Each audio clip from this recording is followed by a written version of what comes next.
Skate just got its first major update with the release of Season 1, and this is everything you need to know. Let's start off with some of the biggest changes that everyone's going to see. So first, you're going to see a difference in the lighting and atmosphere of San Vansterdam. Here, you can see what we're all used to, and now you can see the new visuals. The lighting has gone from these bright, neutral colors to a bit more yellow and gritty looking. Kind of like the city has been smoking a few more cigarettes than normal, and also for you kids out there, gritty looking means a bit more rough, not the gritty you're familiar with. Now, I thought I would have liked this change, but I'm not really sure how I feel now that it's in the game. I sort of miss the bright summer vibe that it had before. Another big change comes in the form of Skate's monetization choice, the Skate Pass. Love it or hate it, it is here to stay, so I'm gonna go through and show you guys some of the coolest things you can unlock, but there really isn't much going for it. Some of the things I liked were these beige baggy shorts that you can get in the first tier, this black backwards cap, the white one too, this funny dance emote. I really like these lucky stripe cargo pants, they're probably my favorite item, and I like some of the boards and accessories. Everything else, well, I don't know. There's some actual pretty big problems that I have with it. First, there's no branded items in the past, so you won't be unlocking any cool Thrasher tees, girl boards, Plan B boards, or anything. Now, it is worth mentioning that this Skate Pass is slightly shorter than the ones that are going to come in the future, but it's not by much. There's over 80 rewards to unlock here, whereas future seasons will have about 100. The Skate Pass costs 1,000 San Van bucks, which I think is $10, but if you can complete every tier of it, you'll get back 400 that you can use for items or even towards your next Skate Pass. Something else that's good to know is that if you purchase Season 1's Skate Pass, you'll have all the way until the end of Season 2 to work on it. Once Season 2 ends, then you're no longer going to be able to earn rewards on the Season 1 Skate Pass. This is how they'll all work, so don't worry about cramming to finish the Skate Pass before the season ends, because you're going to have a little bit more time. Also, just keep in mind that you can only purchase the Skate Pass during the season that it released in, so you won't be able to get Season 1 Skate Pass once it ends. Not that I think many people are really going to want this one. Moving on to a brand new currency, in-game we've had two different currencies to spend. We've had RIP chips earned from completing objectives and the premium San Van bucks that you could purchase, but now we've got a brand new event currency called ticks. These can only be earned by completing event-related objectives and can be spent on limited time items, also like things in the Skate Pass. Premium Skate Pass holders will also get a daily grant of 100 ticks, but most of the challenges actually give you more than that, so it's not a ton, but I guess it would help out a little bit. For the seasonal events, we are going to see two go down during this season. First up is going to be Skate-O-Ween, which runs from October 21st until November 11th. This is an annual Halloween celebration that's all about getting dressed up and having a laugh with the homies. Hopefully, we're going to see some more interesting clothing items release around that time. Then we'll have the 7-ply Maple Harvest running from November 18th until December 2nd. This event is based around the harvesting of San Van's famous 7-ply maple trees, which are perfectly suited to build skateboards.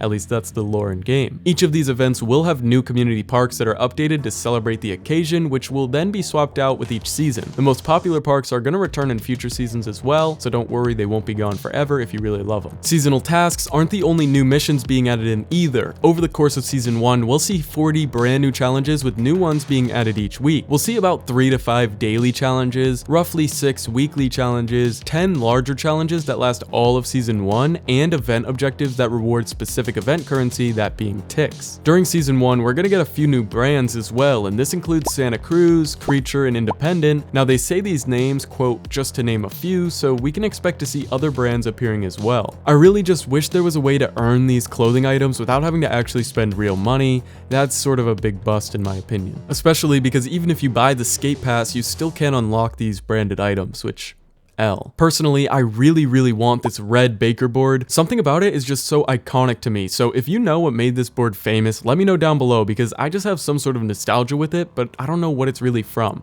Maybe the old skate games, I'm not too sure. This update also brings a ton of bug fixes and minor changes, said to make the overall experience much smoother. However, it seems like most people's experience has been just the opposite. They put out patch notes yesterday showing a ton of bug fixes being fixed, but what I'm looking forward to is the fix for the waiting for players bug when playing solo missions, so hopefully we'll no longer need to sit around for a minute waiting for the mission to start. They also said that they've resolved a significant number of crash bugs, resulting in a much smoother and more reliable game. Now, if you do play Skate with the music on, you're gonna see 21 new songs being added into the rotation, allegedly bringing a 90s vibe. Now, if you weren't there right at the release of this update, just know that the Discord has been going haywire. It seems like a majority of players are pretty disappointed with what we've got, and I think it's completely justified. My friend that I planned to play with actually couldn't even play play due to poor frame rate in-game on his Xbox Series S. There's reports of players either not being able to even get into the game, bugs that are showing zero currency, many new challenges are broken or even unable to be beaten, and worst of all, that significant reduction in performance. At first, I thought the poor performance was due to new assets just loading in, but it seems like there may be a more serious issue at hand, maybe related to the lighting changes, or maybe it's something going on behind the scenes. I wish I could bring some more positive news regarding the release of Season 1, but it's got a bit of a sour start. Let's just hope that we're gonna see patches pushed out rapidly to get the game back not in only working order, but better than before the release of Season 1. That's all I can share with you right now. I hope you have a great rest of your day, and I'll see you in the next one.